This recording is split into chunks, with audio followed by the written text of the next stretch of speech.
next one. Bye. See you later. You just press the button. That's it. Bye. Okay, I don't know if that's done it. Hello, everyone, and welcome to 20-somethings. I had to think about what I renamed it. It's called the 20-somethings because we are in our 20-somethings and we are gathered to talk about some things. This week's theme is nudity. It's nudity. That's what it is. I have like a separate little segment at the end with my mum, which is like the Mum's the Word segment. Will be completely different, like different things about questions you guys send in, or just big questions I come up with myself, or whatever. But anyway, what we're going to talk about, me and you, it's going to be nudity. Let's just get into it, basically. I'm just fucking sat here waffling. Some of you may know, not like in a famous way, that a month or so ago, I went to Amsterdam on a holiday with my boyfriend, and we booked the holiday. Only once we'd booked it did we realise it was a nudist spa. That's what it was. It was a nudist spa. We didn't book this knowingly. I didn't know it was going to be a nudist spa. However, obviously now I do know that. And we knew it when we arrived. Because, can I just say, this website was like, it's nude day. Swimwear is prohibited? Is that the word? Being nude is absolutely mandatory. Absolutely mandatory. If you want to wear a swimsuit, get fucked, basically. You either come in with your cock out, or you don't come in at all. Me and my boyfriend kind of spoke about it, and we were like, well, we fucking booked it now. Like, we're gonna just have to go. He was shitting himself, which I think naturally is more common as a bloke. All this fucking bollocks about your dick sizes is so irrelevant. It's not about the size of the wave, it's the motion of the ocean, okay? Anyway, he was shitting himself about it, and I was the one that was like, I think it's gonna be really freeing. I think it's gonna be really fun. So anyway, we arrive, and I noticed that the changing rooms are also nudist and mixed and non-cubicled. So like you walk into a room and there's like 7 naked old people in there, and you are expected to just get naked with them and put your little robe on and get downstairs. So that was a bit full on, but I guess if they're gonna see you naked, they're gonna see you naked. So does it matter if it's in a change room or by the pool? And we got to the sunbeds, and I was thinking to myself, like, God bless him, like my boyfriend's gonna have such a hard time with this. I look over and he fucking has just whipped off his robe, like Superman. It was me who was like, oh my God, about it. And so, you know, I gradually would get like a shoulder out, and then maybe half an hour I'd get the other shoulder out, and then maybe another half an hour I'd, you know, poke a leg out. It took me at least 2.5 hours to be like naked. And once I was naked, it was amazing. It was so freeing. Where else in a public area, in a garden, by a pool, can you just sit there naked? Like, I was seeing the planes fly over, I was hearing people playing tennis next door, like over the wall, and I was sat there naked, reading a book. Imagine that. How many people can say that? Only the people that have gone to nudist camps. So, book a fucking nudist holiday and go on it. Please. Full of all shapes, sizes, ages, everything. Every type of human ever was there. And it was really freeing and great, so you should definitely do it. We came home, basically, to lead on to like my next kind of topic. We came home and we were telling my mum how brilliant it is. You're gonna obviously see my mum later. And my mum was like, oh, I'd love to do that. And my boyfriend says, why don't we book it? Why don't we book it? Sorry. I don't want to be sat naked with my boyfriend and my mother. That's not something I want to do. And is it really something you want to do as my partner? I don't think so. Me and my mum have this kind of relationship, right, where we will see each other naked like quite often. It's always just been like kind of me and my mum living together, so that happens a lot. And I'm quite comfortable with my mum seeing me naked, and obviously I'm quite comfortable with my boyfriend seeing me naked. However, at the same time, this concept really jars me, and it was always something I was like irrationally afraid of. And last week it did happen to me. I don't know what it is that makes me so uncomfy. I think it's the fact that how my mum looks at me naked, I know that she's looking at me as her child, as her baby, as her, you know, whereas my boyfriend is looking at me as this like, hopefully you better fucking look at me like this sexy, you know, thing. He's looking at me as this like sexual thing, which, you know, they couldn't be more different. And the idea that someone's looking at me in a sexual light and the idea that someone's looking at me in a maternal light together at the same time, those lights do not make a cute colour. They do not blend well. And that is so jarring, and it actually happened to me last week in the worst way physically possible. Me and my boyfriend were on a night out. It was one of his friend's birthdays. I've recently become, I have always been, gluten intolerant, and I've just chosen to ignore it. Recently, I've chosen to actually address it, because basically when I was in Amsterdam, someone thought I was pregnant, and I wasn't. I'd just eaten a pizza. So cute. This has actually made my tolerance for alcohol incredibly low. I guess it's the flour and the wheat that is what soaks up the alcohol. I didn't realise this, so my tolerance has gone so much lower. So we were on a night out and I was drinking and I felt fine. Like, I've come home in like much, much worse states. And we got into bed and I lay down and I was like, dude, I'm so ill. And he was like, no, because I'm a real hypochondriac, like I worry about being sick. And he was like, no, you're not going to be sick. You're not going to be sick, you can be fine. And I was like, no, dude, I'm going to be sick. And I got myself in this right flap, like hyperventilating. I was like, oh, I'm going to be sick. And like, I was crying. I was like, oh, I don't want to be sick, I'm going to be sick. And I always sleep naked. So I was sat in my bed naked, hyperventilating about the concept of being sick. And eventually I got up, because I was in fact sick. And our toilet is next door from my mum's bedroom. So she can hear me vomiting and she knows how awful I find that. It's just a horrific experience. And so she comes in because she's like, oh my God, my daughter's being sick. To see me squatting, naked, vomiting with my boyfriend in his pants. Both of them looking at me naked, retching into a toilet bowl. So that was when I realised that my irrational fear was in fact actually quite a rational one, because never in my life have I felt like such a failure as a daughter. I felt like my just dignity was gone. My dignity was gone. It was just awful.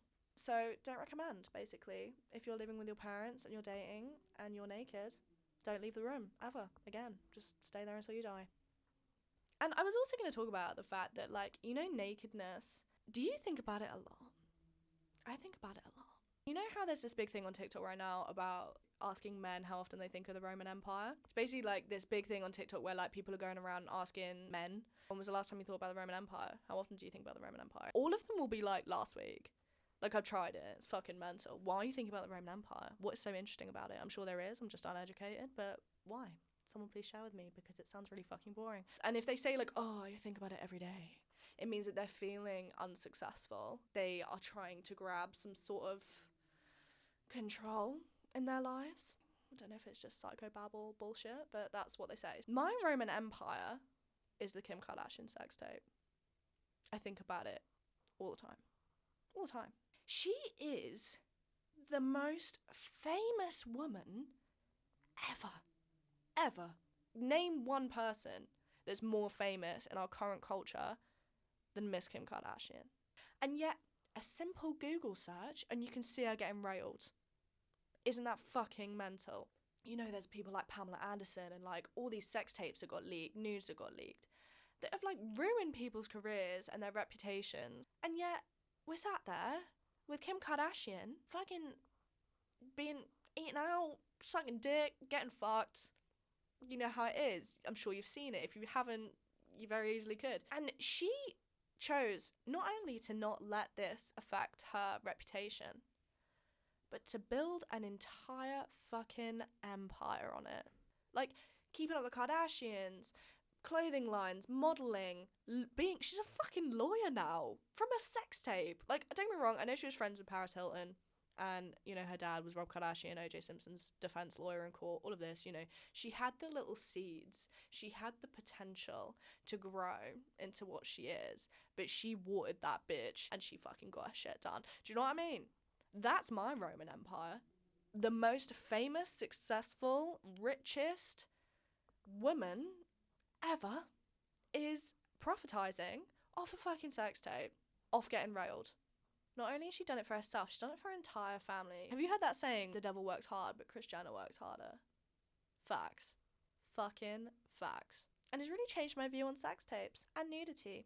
Because if we can take away anything from today's discussion, it is that nudity is not an L, and it's not something to be ashamed of. It is something to feel freeing, and in fact, maybe even prophetize on to be a multi-billionaire and marry Kanye West, but God help you if you marry Kanye West, because he's a fucking psycho.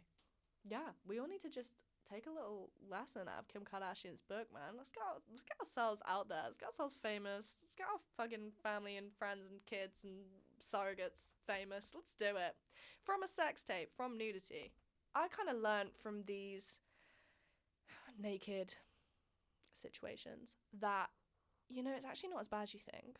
When you build something up in your head so much and you're like, this is just going to be horrendous. It's the same thing I have with being sick. Like, I get so scared about being sick.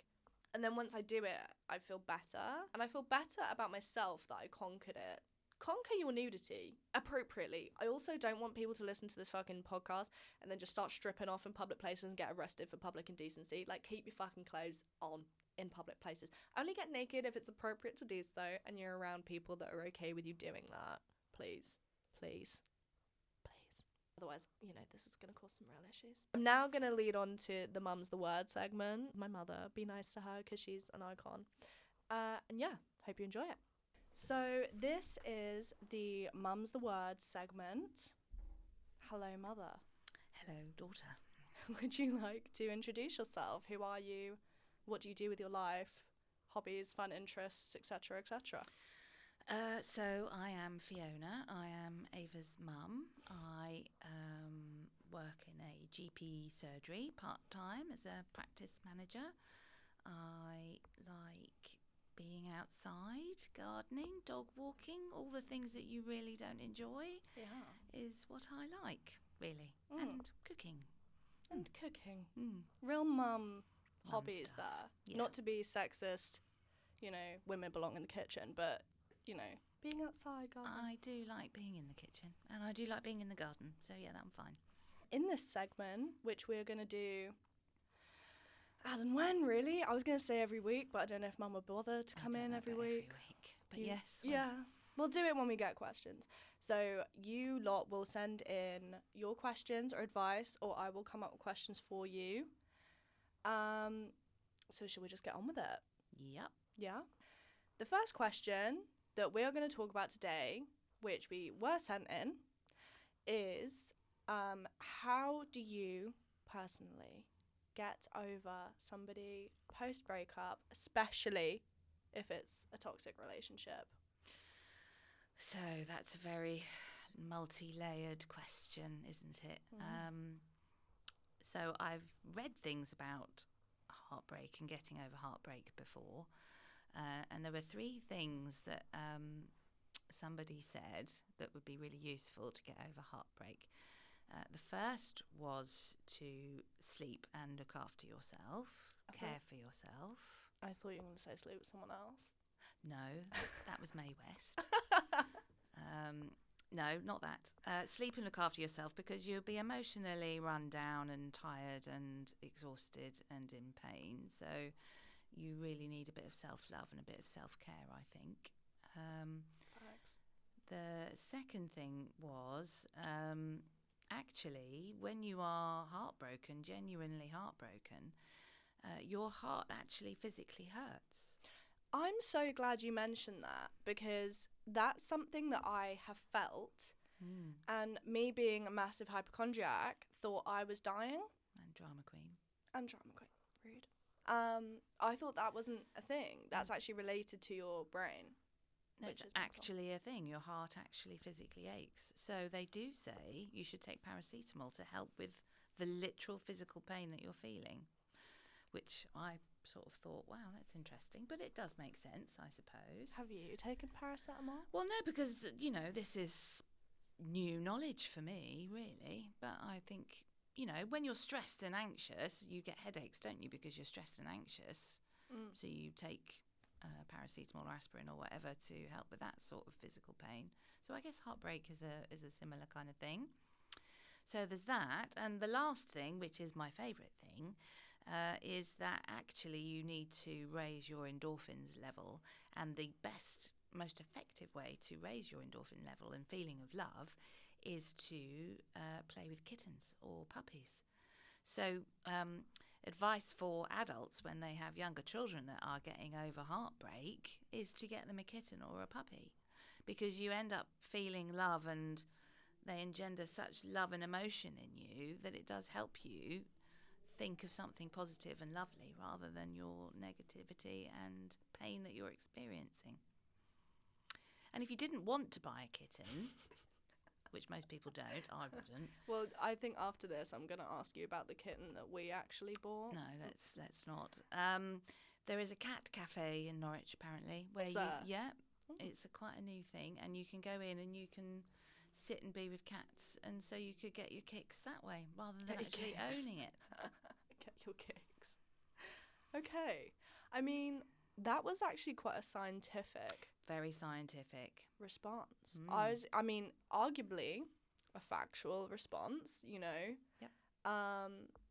As the mother, you know, this whole segment is about you giving motherly advice. So what would I advise? So me, myself, so I think when you're coming out of a relationship, and they are all very different, aren't they? And individually people are all very different and deal with things in different ways. So it's very difficult to give generic, if you did this you would be fine, because that's just not, it's not a thing.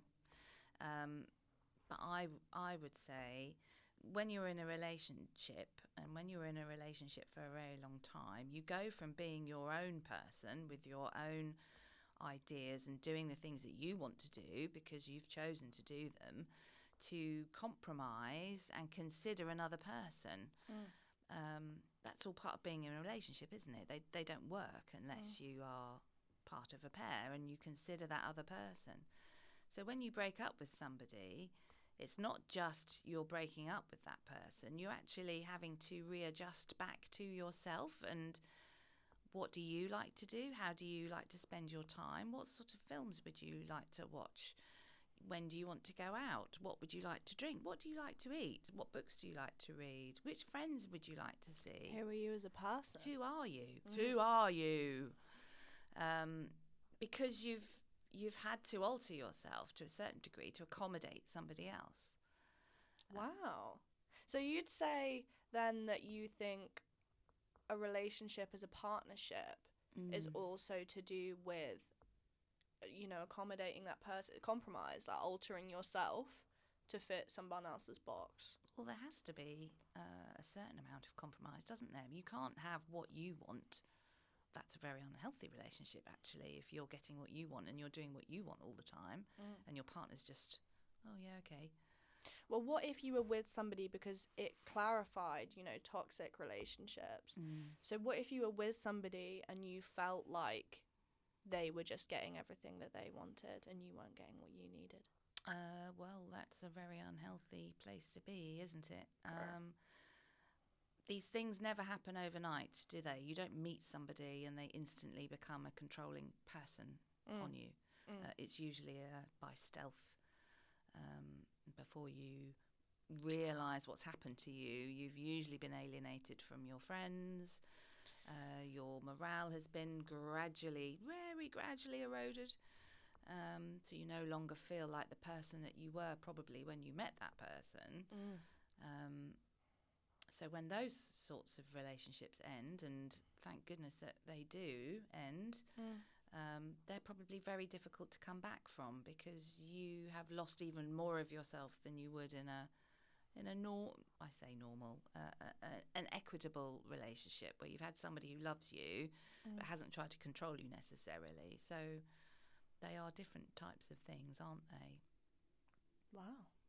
So I think that some of the people listening here were maybe in need of that motherly advice, and my point of this segment is to provide that and provide the friendly advice, which is mine, which is not far off mum's, to be fair. I absolutely agree that, like, you should find yourself and what you enjoy and who you are and start doing them.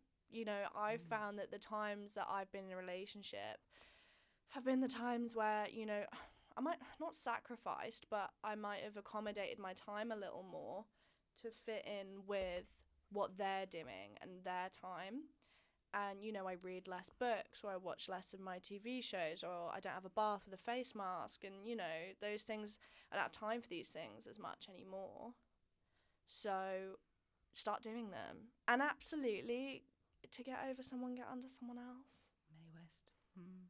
Who is Mae West? You keep saying Mae West. I think she was a 1930s film star, and she was a big pneumatic blonde, basically. I think she married several times. And Facts. yeah, I don't recommend that, by the way, because well, it depends what you want to do, doesn't it? You know, it depends what sort of person that you are. But I feel to be in a loving relationship that is working, not that I seem to be very good at those sorts of things, so I'm not sure that I'm on topic with it all. You're not here to be a relationship advisor. Good, because I'm totally not qualified for that. But you're here to be a mum. I'm here to be a mum, yeah. I also know that you have to be cautious of people who love too much, who are a bit too much in your face. You know, we call that love bombing. Love bombing. Okay, so that is a massive red flag. Yeah. Because it is like snuggly blanket, very nice for a little while, but then it will completely overwhelm you. Yeah. And you'll find it very stifling. And don't be that person either. That's love bombing. Yeah. I think it's very easy to confuse love bombing with like the honeymoon stage, where you think like, oh, we want to spend every second together, and you know, he wants to come over all the time, and he wants to do all these things with me and meet all my family and meet all my friends. And actually, it's about the analysis of after that's happened, of how are you settling into your day-to-day relationship. What's the rhythm going to be for your relationship going forward, I think. Because are they meeting your friends and your family because they want to meet your friends and and your family and they want to be involved, or are they meeting your friends and your family to analyse them? And then say afterwards, well, didn't really think much of I don't think George. you should hang around there. I thought he was a bit of a... Sorry, George, if you're watching this. Targeted at you. No, not that George. So, yeah, no, I do think you have to be wary of those types of behaviours, don't you? Yeah, absolutely. And so my recommendation then in comparison to yours is very similar. It's just... But do you know what I also want to talk about is the fact that when you break up with someone, you know, the whole thing that I literally just said, I'm about to contradict myself, of like getting over someone by getting under someone else, right? I've found there's so much pressure around that, especially in like our generation, where you break up with someone in your single life to be like a bad bitch, to be, you know, a slay. You need to go and shag men and be like, get yours, and, you know, be confident in your sexuality and your body and your independence, and like, I'm gonna get sex when I want to have sex, nothing to do with the man, rah, rah, rah. There's so much pressure around that, like, I'm single, I'm gonna go and fuck, right? And I experienced that pressure massively when I was single, you know, because I didn't split up with my ex-boyfriend and think, oh, do you know what, I really want to go and just shag random people now. And the next person I ended up having sex with was my current boyfriend. And it wasn't like I didn't have the opportunities to. I went out clubbing all the time. I had fun. I met guys. I met friends. But I didn't want to go home with any of them. I didn't want to do that. I didn't feel ready to do that. And I think that it's important to have an understanding that you don't have to be doing those things. Yeah, and I also think that you don't need to feel empowered and sexy and have self-esteem. You don't get that by sleeping with someone else. No. It's not difficult to have sex with a guy if you're relatively attractive. Well, if you're a woman, full stop. It's not difficult. So it's not empowering, is it? For me, anyway, as an older person, I don't find it empowering for people to go around sleeping with other people and they're getting some sort of ego boost from that.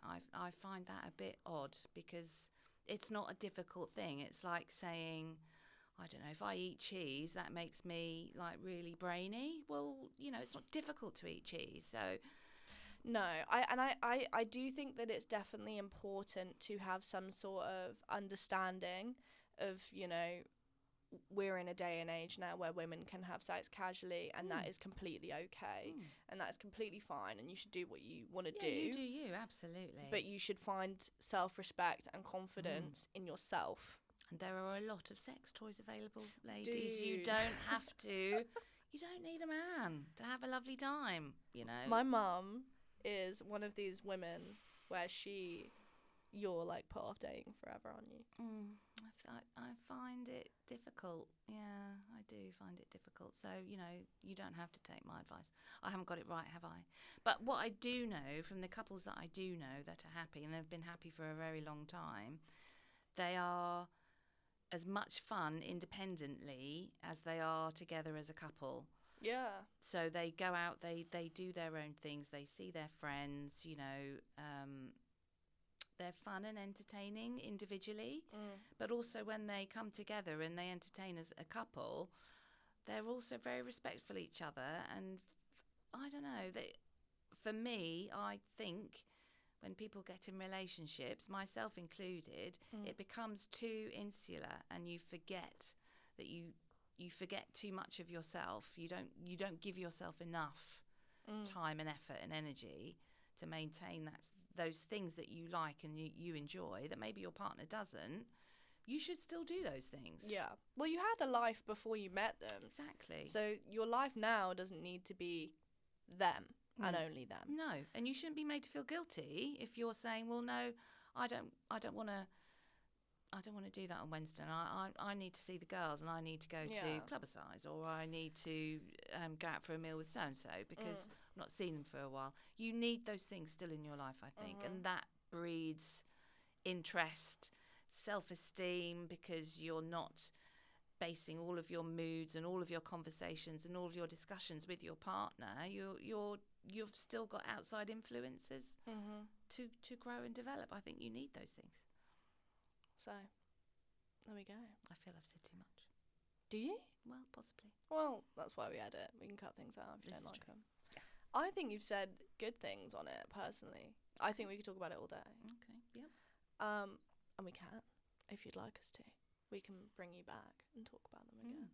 But I also think, you know, I'd like to bring you back for you to talk about something that you feel confident in. Because, you know, you spoke about, you know, this really isn't kind of my expertise, which is it anyone's?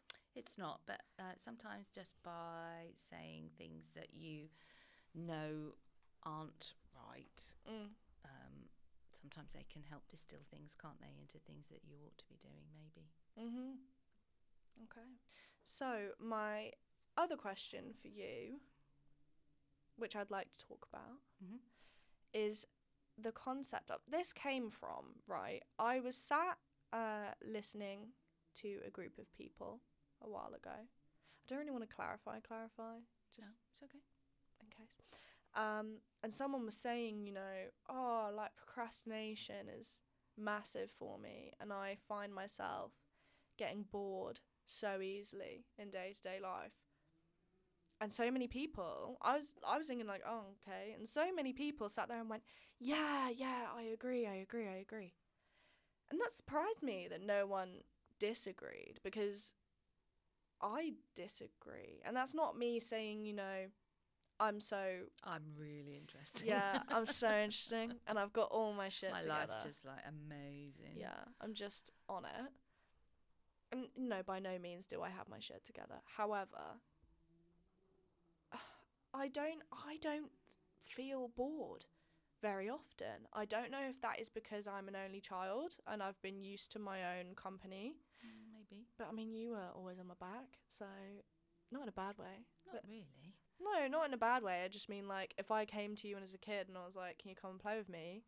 You'd come and play with me most of the time, unless you were really busy with something. Not all the time, though.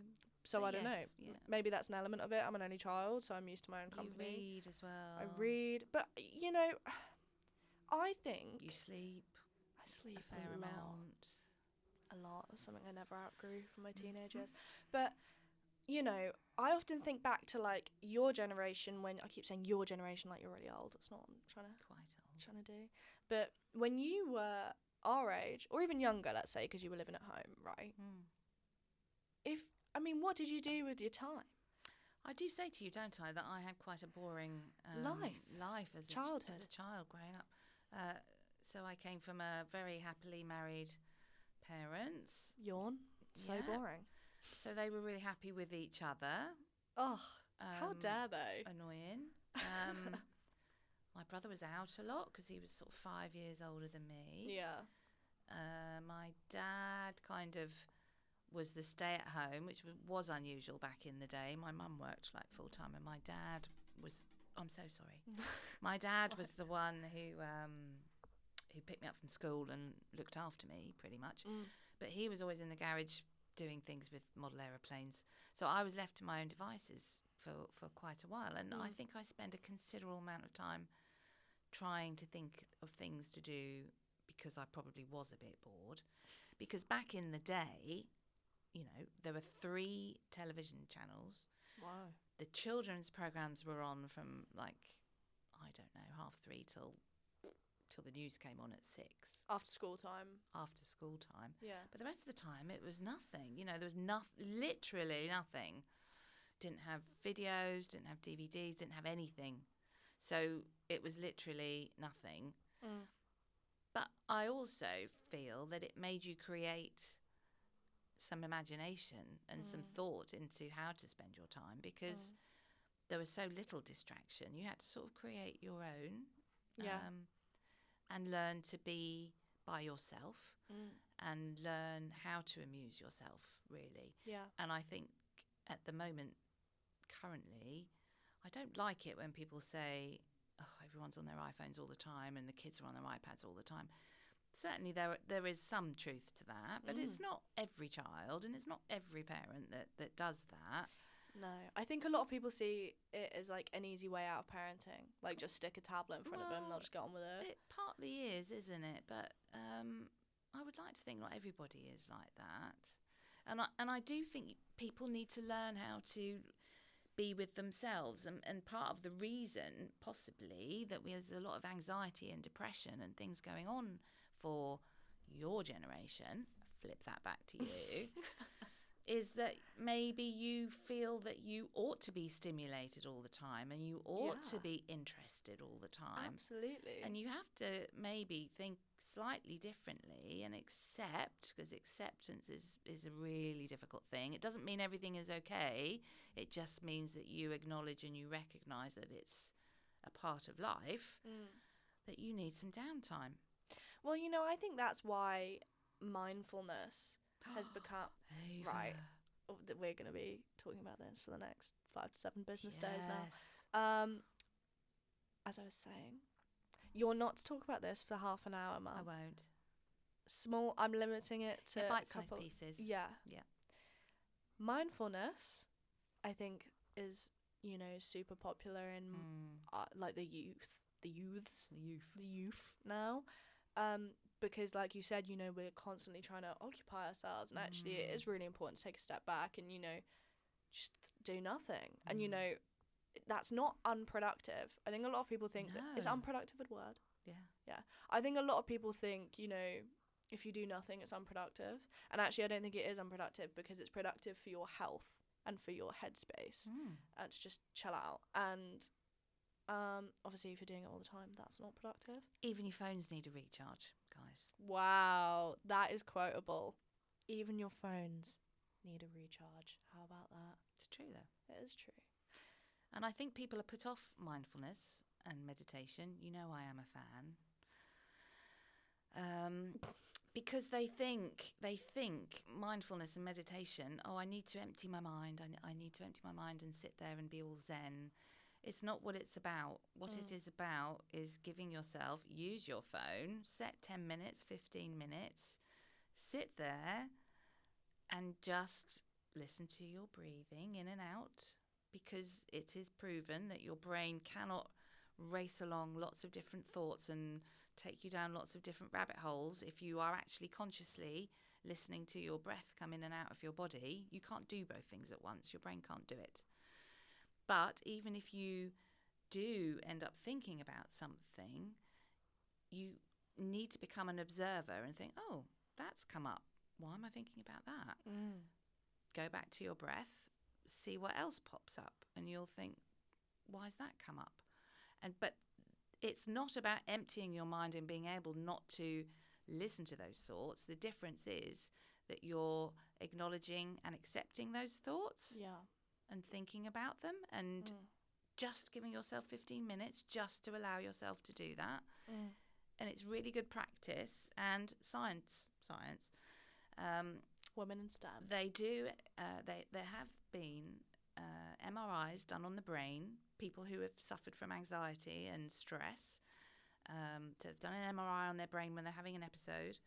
They ask them to do mindfulness and meditation for 15 minutes a day, and within 5 days, there is a different pathway in the brain on the MRI. I mean, that is science, guys. I mean, it is blow your socks off type stuff, isn't it? Blow your socks off science.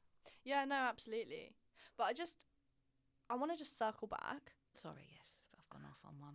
That's okay. I expected I am it. a fan, though, because I do think it helps. I know. And it does, and you're right. But I'm just going to circle back. Go on. To the original kind of question, which was, is boredom sad? What does boredom mean? Because the whole point why I asked you, what did you do when you were young, living at home with your parents? I mean, the whole point is that not much, really. Like, read a book. But it led me to read books. Absolutely. But I think in our current society with the youths that are at home, how can you be bored? How can you? Because you have all this technology, because the kids are always on their phones, right? All this technology. You have social media to contact your friends and like go and meet up with them. You have TV shows, channels, broadcasting things where you can literally watch whatever you want whenever you want to watch it. Listen to music that you don't have to pay for. Like, read a book. Go old school. Read a book. Imagine. I wonder if the boredom... I mean, it depends why people think that they're bored, but I wonder if... Because I do think your generation are possibly a bit overstimulated in terms of stuff. All of those things you've just said as a positive, they could equally be looked at as being a negative. You can do whatever you want whenever you want. But then arguably, the mindfulness thing, like not really doing anything, that's not boring. No, it's not boring. I could quite easily just sit there. I do it pretty much most nights before I go to bed. Yeah. I just sit there and just look at the ceiling. Or shut my eyes even. Yeah. That's relaxing. Yeah. And just think about my breathing. Yeah. Think about my day. Yeah. What I'm going to do tomorrow. Yeah. Kind of make a little list, sort my brain out. Yeah, it's a good thing to do. It is a good thing to do, and I'm not so sure. I think maybe people try and put things off, don't they? They're trying to block out things, and those feelings and thoughts and things that you're resisting, they just get stronger if you just keep pushing them away. They gain noise and they gain volume in your mind. And actually, if you turn and face them and think, okay, so I'm really stressed out about, I don't know, an assignment I've got to finish next week. It's really stressing me out. If you actually sat and thought about it. Is it that stressful? Why am I stressed out by it? Well, I'm worried I'm not going to get it in on time. What can I do about that? I can make sure that I plan and I can make some time in my day. How am I going to do that? So maybe I won't go out with whoever on Tuesday night. Maybe I ought to just stay in and plan. Do you know what I mean? You can consciously tackle some of the things that stress people out, but they don't. They just think, oh my God, I can't cope. I'm having a meltdown. This has happened and it's all really terrible and I can't do anything about it. Of course you can. Of course you can. Of course you can. What is that Bob the Builder thing? Can you fix it? Yes, he can. You can't fix everything, but you can certainly look at anxiety and you can look at things that make you feel stressed. We've wandered away from being bored again, and I'm really sorry. The other thing that I did to relieve boredom was I learnt a musical instrument. Again, that's very old school, isn't it? I don't know. And I collected stamps. I didn't know that. That's real epitome of boredom. I'm sorry if anyone listening does collect stamps. But why stamps? Why not? My dad's dad, so my granddad, he was some guy in the Isle of Man post office. So he used to send me all the first edition stamps. And Did you have a little book to put them in? Yeah. What, like the Moshi Monsters or like Match of the Day books? Yeah. I don't know why Moshi Monsters came to mind, but like Match of the Day, where you Yeah. collect the cards. Pokemon, Yeah. but Pokestamp. But anyway, boredom led me to look at things that maybe I would not look at. So maybe people are a bit less diverse these days because, I mean, really, I don't understand how, because it would bore me, sitting on a phone for hours on end looking at TikTok videos or Instagram or whatever shit you guys look at. I don't understand it. Some of this is going to go on TikTok. Well, I'm sorry. Well, but I don't understand. No. Genuinely, I don't understand the interest. I don't understand. I don't get it. I think, you know what, I think we are actually quite easily entertained. 15-second videos of people lip syncing or do a little dance or comedy sketches. They're just good, aren't they? Are they? They're mindless. That's exactly what they are. They're mindless. And you're about mindfulness. So that's why you don't understand it. But I don't know, maybe it's like, you know, yesterday I had my day off or whatever, where I sit there and I do work for like 8 hours, just looking at my computer. It's like a normal work day really, but in my mind it's really hard.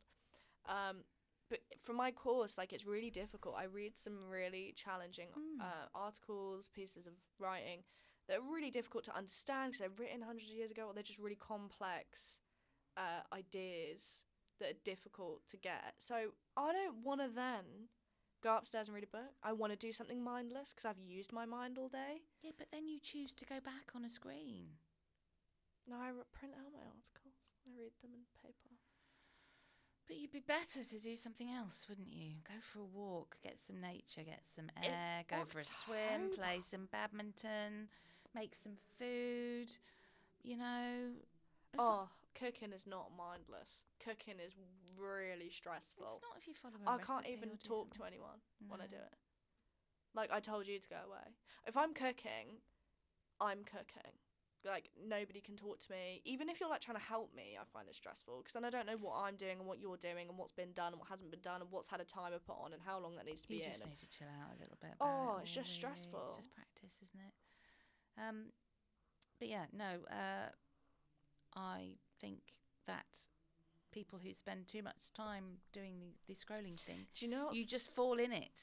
But do you know what's so funny is you were like, I don't like that people keep blaming technology on the youths and that, you know. I don't even think it's just the youth though, is it? Because it's people my age that do it. Auntie as well. Paula sends me TikToks sometimes. Yeah. Like, and don't get me wrong, I love them, but you know, I love some of them, like the dog ones. The dog ones with the little girl who's sticking stickers, and there's a dog with 3 stickers on, and then the camera goes round, and there's a dog and he's got like 1,000 stickers on him. That really made me laugh. But that was literally 2 seconds, and then the rest of them, I'm like, oh no. And you like the dog Crocs? Yeah. The mini Crocs that go on dogs. Or with flip flops. Oh yeah.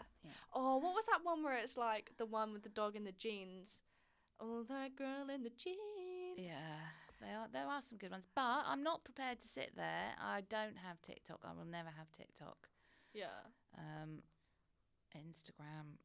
You have Instagram. You post on Instagram. That's by mistake though, because I think and when you I post put things like on, twice. when I put things on Facebook, for some reason it goes on there as well. And Is I don't that really why you understand post it. the exact same post twice? If you go through I don't even know why it does that. If you go through my mum's Instagram Please profile, she will post a post. So it'll be like, me and Ava went to the theatre today, had great fun, love heart, with a picture, naturally. And then you scroll up, and literally directly above it is, me and Ava went to the theatre today, I don't know why. had loads of fun, love heart, in the exact same picture. And then I'm like, you leave it for so long, so then you can't even delete the second one, because then one has 11 likes and one has 12 likes, and they're 11 and 12 different people. I don't know why that happens. I don't know why that happens. I don't know why that happens. I'm hoping with my new phone maybe that won't happen. I don't know if it was the phone. No, I feel like it might I have don't been. understand. No, it was definitely the phone. Understand, but I don't want to understand either. No. But don't shit on Instagram, dude. You definitely use Instagram. I use Instagram because it posts from Facebook, and I post on Facebook, and it's not even for other people necessarily. No. I do like this time a year ago, you were doing this, that, and the other, and I think, Snapchat does that. That's nice. A year ago today, 5 years ago today. I get it. I'm getting into 7 years ago today now, which is just disgusting. Do you see how it just grows like Topsy though? So I'm keeping myself to one thing, which is old school. Being a Facebook mum. Old school Facebook. Can we just clarify as well? You're not like a Karen with Facebook. You're not a Karen Facebook mum where you're like, oh, there's someone in our village driving along at 60 miles an hour and it's only a 30. She's not that kind of Facebook mum. She's like, haha, look at these really cute little. No, I post things about retrievers. myself. I might post pictures of the sunset. Yeah, you like a sunset pic. Or a flower. You like that too. Or Dave. Dave's our dog. And I might share some stoic saying that I like, or something mindful. Inspiration. That I have liked. Again, it's not really for other people, it's for me, because it will pop up again.